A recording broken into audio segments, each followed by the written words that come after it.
Hi guys, মই আহিছিলোঁ গাঁৱত মাৰ ঘৰত। মাৰ ঘৰ শিমেলিবাৰী, আপোনালোকে জানে। তাতে আহিছিলোঁ যোৱাকালি। এতিয়া অলপ সন্ধিয়া সময়ত এনেকৈ ঘৰৰ ফালে ফুৰিব আহিছোঁ। আমাৰ ইয়াতে ফুৰি কেনে বিৰাট ভাল লাগে। এইজনী মোৰ কাকাৰ ছোৱালী।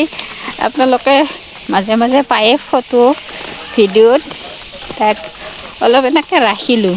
গোটেইকেইজনী মানে আৰু ফুৰিব আহিছোঁ। তাইও সেই মোবাইলতে ব্যস্ত।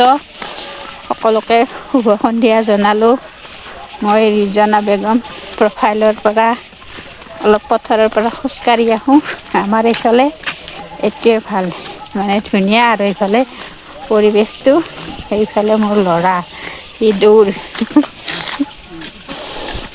দেখাই দিওঁ বুলি দৌৰি গ'ল।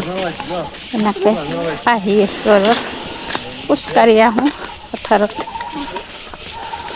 আহিলোঁ গাঁৱত যোৱাকালি আহিলোঁ। প্ৰথমতে বেজাৰত আহিছিলোঁ মোৰ ভাগিন ছোৱালীজনীৰ ঘৰত। তাৰ পৰা আহিলোঁ মোৰ মাৰ ঘৰত। এতিয়া অলপ মানে ফুৰি আহোঁ, ৰ'বা, খোজকাঢ়ি আহোঁ। ভাল লাগে, ধুনীয়া।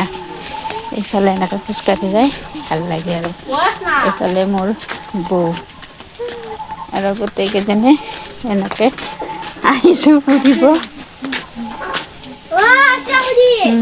আৰু মানে দুজনী বৌ আহিছে, সিহঁতক মাতি আছে মোৰ কাকাৰ ছোৱালীটোৱে। এনেকৈ আহি গৈছোঁ আৰু খোজকাঢ়ি আহি লওঁ, ৰ'বা।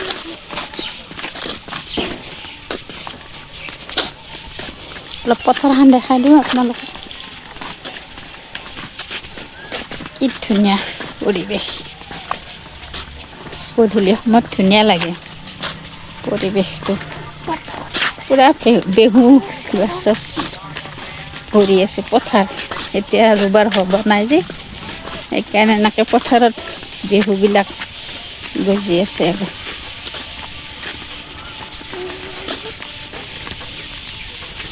দিয়া, হ'ব দিয়া, এৰিছোঁ ভিডিঅ'টো ইয়াতে সামৰিছোঁ। আকৌ পিছত লগ পাম আপোনালোকক।